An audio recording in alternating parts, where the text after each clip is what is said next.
E aí, futuro servidor, meu bom dia, boa tarde, boa noite, boa madrugada, não importa a hora que você está estudando, o que importa é que você está estudando, né? Se preocupando com o seu futuro, se preocupando com o seu cargo público. Você já parou? Eu tenho certeza que já, né? Mas fecha o olhinho agora, faz assim. Se imagina lá já você recebendo sua primeira remuneração, você tirando lá no banco a primeira remuneração, meu Deus do céu, o que você vai fazer? Professor, na verdade já está toda gasta, professor, na verdade só vai ser para cobrir as dívidas, né? Não importa. O importante é que vai ter a remuneração para pagar as dívidas, né? É isso que é o importante. Então, foque no estudo que esse momento vai chegar. Esse momento vai estar prestes a chegar para você. É só continuar estudando. E hoje a gente tem aqui um novo tópico do nosso curso de Direito Administrativo. Um tópico que é certeza, todo concurso aparece ele, que são nossos famosos atos administrativos, né? Então, hoje a gente vai aprender tudo sobre atos administrativos, pontos principais, o que mais cai, como é cobrado. E, para isso, vamos lá para o slide.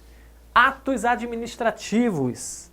A gente tem aí, então, primeiro ponto que eu tenho que saber é diferenciar atos administrativos de atos da administração.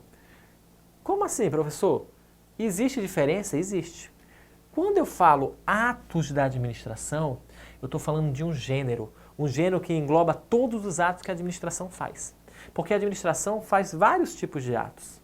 E então, quando eu junto todos esses vários tipos de atos e coloco dentro de uma sacolinha, o nome dessa sacola é atos da administração. Ó. Todos os atos praticados no exercício da função administrativa. Então, sempre quando eu praticar um ato, ato da administração. Só que esse ato da administração, ele possui espécies. E quais são as espécies? Eu posso ter atos materiais, atos políticos, atos de gestão e, olha aqui grifadinho, ó, vou apresentar nosso bebê para vocês, atos administrativos. Esse aqui é o que a gente vai focar. Esse é o objeto de estudo. Mas para eu saber o que são atos administrativos, eu tenho que saber que existem os atos da administração. E aí eu tenho atos materiais, que na verdade são fatos administrativos. Professor, o que é fato administrativo? Fato administrativo é a execução de um ato. Exemplo, eu emiti um ato, ou seja, um documento, a fim de fazer a destruição de casas que foram construídas em local irregular. Pronto, eu emiti o ato. Na hora que for lá o trator destruir a casa, aí eu tenho o fato. O fato é a própria destruição, é a execução do ato administrativo. E a gente dá o nome de atos materiais. Atos políticos são exercidos na função política, né? A maioria das vezes criando as leis, são os atos políticos. Atos de gestão são atos em que a administração realiza, né, certa ação, mas está em igualdade com o particular, porque ela está utilizando o direito privado. Exemplos de atos de gestão. A administração está precisando de um prédio para o funcionamento de uma entidade pública. Só que ela tem que alugar um prédio, porque ela não vai construir um prédio próprio. Na hora de alugar, ela vai alugar de um particular. Quando ela vai alugar de um particular, ela não pode impor o valor que ela quer, como ela quer pagar, não. O particular vai falar, ó, o aluguel desse prédio é que nem fosse quando você aluga a sua casa. O aluguel aqui é 50 mil reais. Você vai ter que pagar 50 mil reais. Ah, eu só quero pagar 30. Não, eu estou em igualdade com o particular nesse momento que eu estou fazendo uma locação de um imóvel, perfeito? E os atos administrativos, qual é a diferença, professor? É que os atos administrativos, olha a principal diferença aqui, ó. Eles são unilateral. O que é ser unilateral? Eu, administração, estou expondo a minha vontade sozinha. Então, quando eu falo que um ato é unilateral, eu estou dizendo que a administração está fazendo isso sozinha. E essa é a principal característica dos atos administrativos, que é uma das espécies dos atos da administração. Ok até aí? Fui devagarinho, fui tranquilo? Então, vamos para o próximo slide. O próximo slide a gente tenta conceituar o que são atos administrativos, só que você já sabe.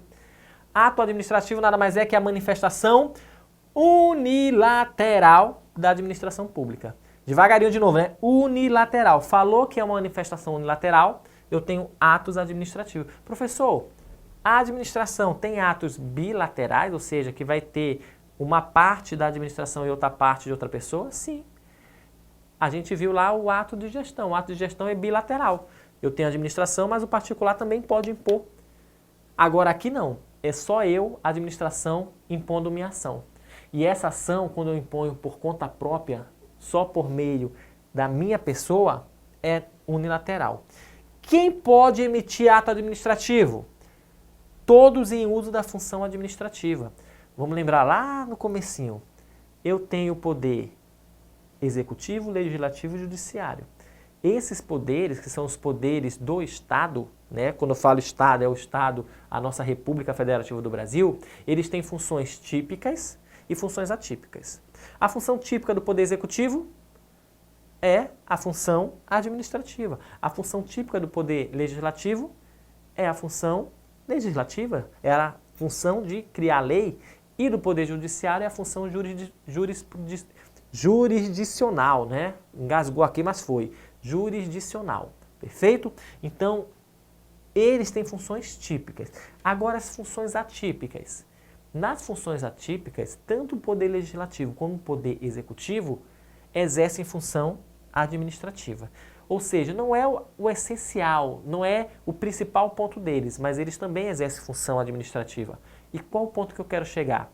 Tanto o Poder Executivo, como o Poder Legislativo, como o Poder Judiciário exercem funções administrativas. Só que o Poder Executivo de forma típica, e o Poder Legislativo e Judiciário de forma atípica. Então, se todos exercem função administrativa, todos vão emitir atos administrativos? Perfeito. Todos vão emitir atos administrativos. E é aí que eu quero chegar. Então, quem pode emitir ato administrativo? Poder Executivo, Poder Legislativo, Poder Judiciário, quando estiverem exercendo função administrativa. E dentro do Poder Executivo, a administração direta e a administração indireta. Quem é a administração direta?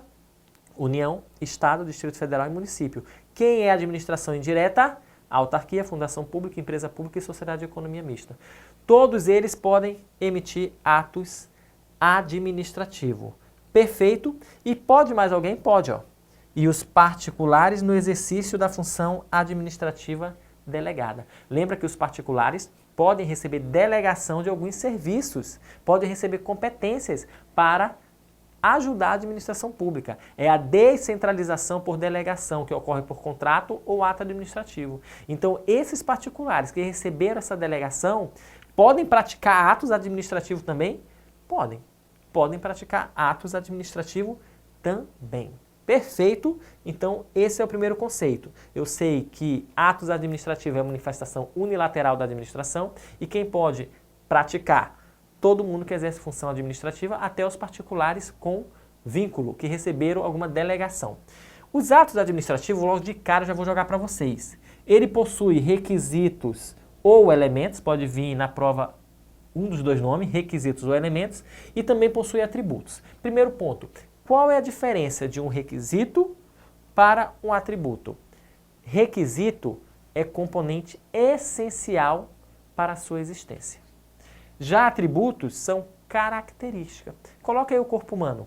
O que é essencial para o corpo humano existir? Ah, o corpo humano precisa de água, precisa ter o coração, precisa ter o cérebro. Isso são requisitos, ou seja, elementos essenciais para a nossa existência. É a mesma coisa. O ato, para existir, a gente vai ver que ele tem que ter a competência, a finalidade, a forma, o motivo e o objeto. Isso o ato tem que ter para poder existir. Competência, finalidade, forma, motivo e objeto. Agora o atributo. O que é atributo? Não é uma condição essencial para a minha existência. É uma característica. Exemplo, eu sei que para eu existir eu tenho que ter, meu corpo é formado com água, eu tenho que ter o coração funcionando, o meu cérebro. Agora isso é elemento. Agora o que é um atributo? Ah, um atributo é porque ele é alto, ele é baixo, ele é forte, ele é magro, ele é gordo. Isso são características. É a mesma coisa para o ato. O ato, ele possui algumas características, que aí a gente vem como presunção de legitimidade, autoexecutoriedade, tipicidade e imperatividade. Esse quadro aqui eu coloco para vocês, primeiro ponto, para nunca confundir um requisito, um elemento com atributos. Eu sei que elementos ou requisitos são competência, finalidade, forma, motivo e objeto. E atributos, presunção de legitimidade, autoexecutoriedade, tipicidade e imperatividade. Para eu decorar os atributos, muitos professores de direito administrativo a nível nacional aí, eles usam o co, fi, fo, mob. Ou seja, eles pegam sempre os primeiros pontos de cada letrinha aqui, ó, né? Eu tenho aqui o co, fi, fo, mob. Co, fi, fo, mob. Competência, finalidade, forma, motivo e objeto. E a presunção aqui, professor, os atributos. O atributo eu formo a palavra pat. O P de presunção de legitimidade, o A de autoexecutoriedade, o T de tipicidade e o I de imperatividade. Então, os atributos, pat. E os elementos, co, fi, fo, mob. Competência, finalidade, forma, motivo e objeto. Nunca confunda os dois. Separe e o que significa um e o que significa outro. Agora, diante dessas informações já devidamente apresentados, o que são os elementos e o que são os atributos, a gente já viu que existe fatos administrativos e atos. Vamos fazer uma diferenciação, porque de vez em quando isso cai em prova também. Então eu tenho, ó, os atos administrativos. Eles são a manifestação da vontade da administração. Já os fatos é a exteriorização da vontade. Ou seja, uma coisa é eu manifestar a vontade. Ah, eu quero destruir aquelas casas que estão sendo construídas em locais impróprios, locais que pertencem à União. Quando eu vou para o fato, eu estou exteriorizando, eu estou indo lá e destruindo aquelas casas. O ato ele pode ser revogado ou anulado a qualquer momento.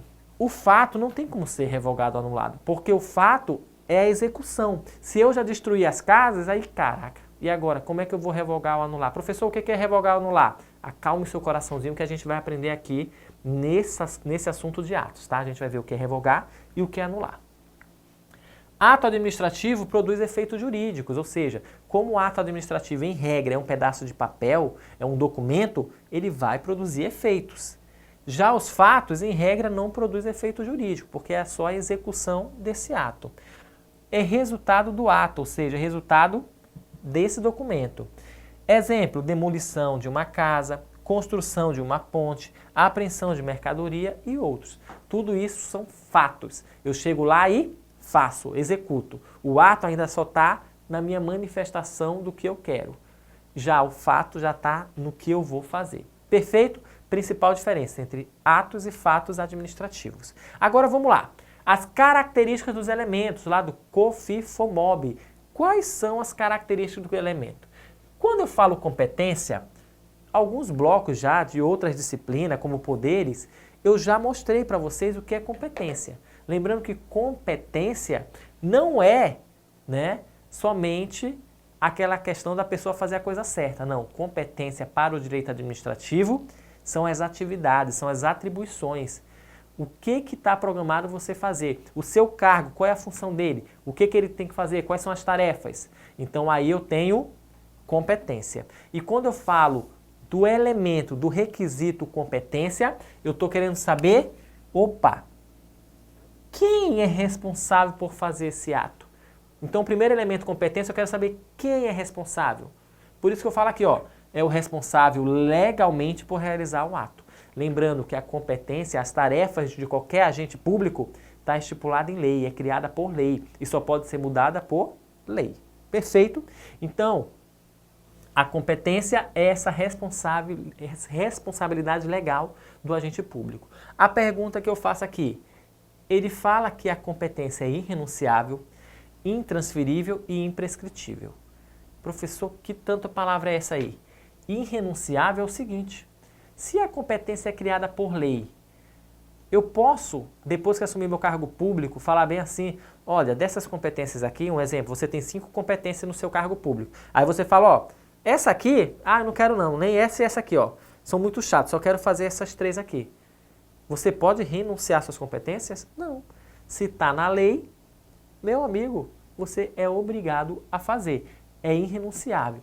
é intransferível, eu não posso transferir. As competências são minhas, eu não posso transferir para outras pessoas, exceto salvos no caso de delegação e de avocação. Nesses casos específicos, é permitido sim eu realizar transferências. Mas lembrando, tá? Se você já estudou poderes administrativos, você viu o que é delegar e avocar. Se você não estudou, eu dou aqui um resumo sem problema nenhum. Delegar e avocar é eu transferir competência.